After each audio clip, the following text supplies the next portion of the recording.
Good evening, ladies and gentlemen. It is Mike Voorhees with the 330 to Go High School Football Show. Our game of the week this week features the Barberton Magic hosting the Highland Hornets. Right now, it is my pleasure to introduce my guest at this time, Highland Hornets head football coach Mike Gibbons. Coach, welcome to the program. How are we doing tonight, sir? Great. Thank you so much for having me. Coach, you get a big game on Friday night against the Magic. But first off, you've been at the helm now at Highland for 10 years. You've got 71 career wins, so kudos, hats off to you. What makes you want to keep coaching? 10 years is a long time in the business. You don't have a lot of gray hair. What's your secret? Well, I was raised in a football family. My dad, longtime coach, and I kind of just grew up in, like I said, in a football family. I was a ball boy from the time I can remember, and really around the sport from a young age. So it's kind of ingrained in myself and my brothers, and just kind of what we do. So I can't imagine a fall without being involved in the game of football. We love football. We love high school football. Northeast Ohio, count us in. Coach, your team is off to a hot start, 5-0. What have you learned about the Hornets so far this season? Yeah, I think, we're at that midway point right now in the season. So we're still trying to iron out some things and get better day in and day out. But I like where we're at. To be 5-0, credit to our players and how hard they've worked to put themselves in this position, because there's not that many 5-0 teams out there. So proud of them, that the work that they put in the offseason and then going into the season. But they also understand that, we're not a finished product. We have to continue to grow and continue to get better day in and day out. Coach, you talked about your players. I want to talk about one in particular, Casey Myser. He is an absolute stud. What makes him so special for your offense?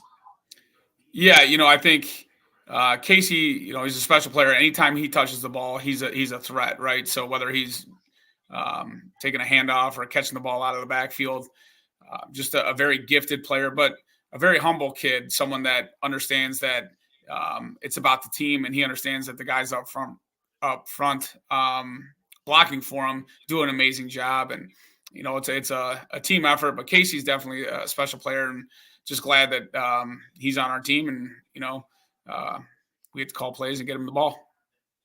Absolutely. I was trying to pull up a stat. I saw somebody posted something about Casey, how he has helped you in the running game and the passing game.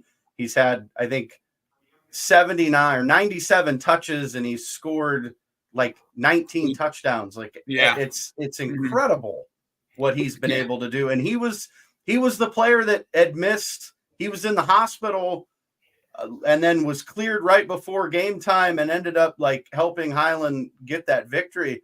I mean, he sounds like just an amazing student athlete. I would love to sit down and talk to him at some point, but we can't just talk about him. You've got an entire stud of a team. Coach, you guys have scored 211 points. Mm-hmm. What has made you so successful on offense this year?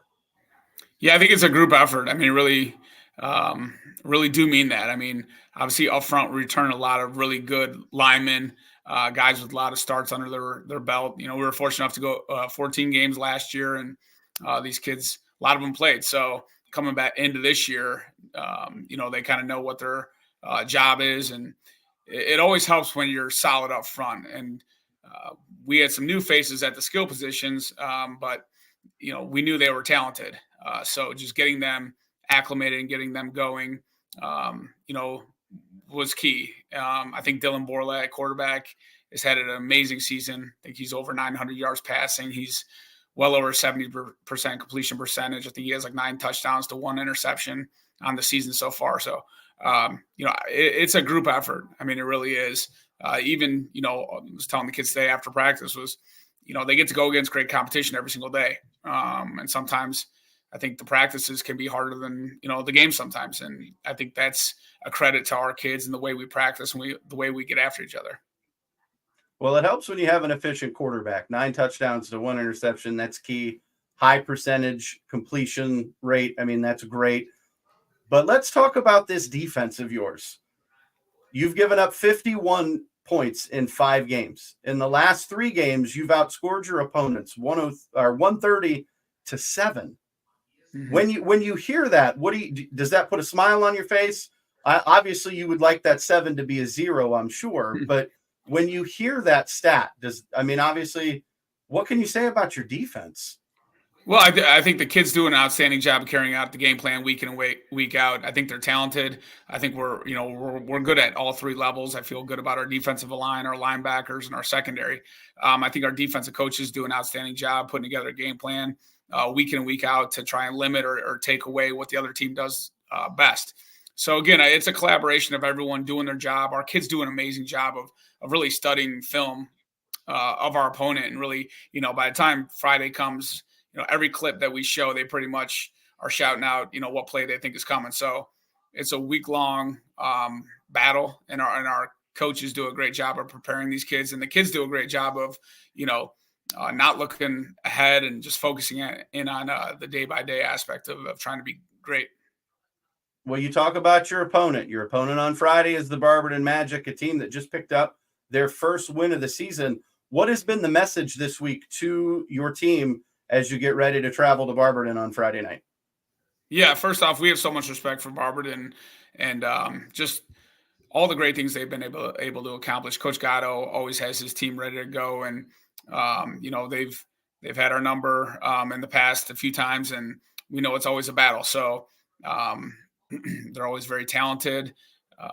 They're good in all 3 phases usually. So we know it's a big test for us, and we're excited to go over to Barberton and play in a great game. Coach, before we let you go, we know that we have the Highland Hornet Nation. They're tuning in. They're going to watch this. They're going to listen to what you have to say.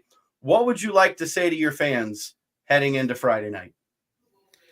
Yeah, Highland football, it's a very special thing. And you come out to our stadium and you see the community support and just how everyone gets behind this program.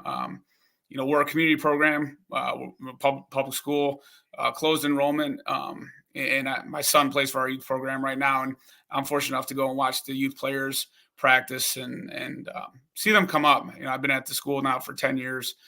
So kids that I'm coaching now, I've seen, at the lower levels through the youth program. So it's special to see these kids come up and eventually get the opportunity to go out there and play on Friday nights. Can't say enough about our community, our school, and the support they provide for us for our football program. We feel it every single time we go on the field, and even the people that played for us in the past that are constantly reaching out and wishing us all the best, and they're always following the Hornets. So yeah, just an amazing place to be able to coach and for our players to get to play for. Coach, we hope that they come out in droves Friday night to Barberton. Even though you're the visiting team, I'm hoping that they will pack it out for you guys. You deserve it. 5-0 is a fantastic start. Once again, Highland Hornets head football coach Mike Gibbons. Coach, we want to thank you for your time. We appreciate you taking the time out to speak with us tonight. We want to wish you good luck on Friday against Barberton for the rest of the season, and we look forward to speaking with you again soon. Thank you so much for having me. I really appreciate it.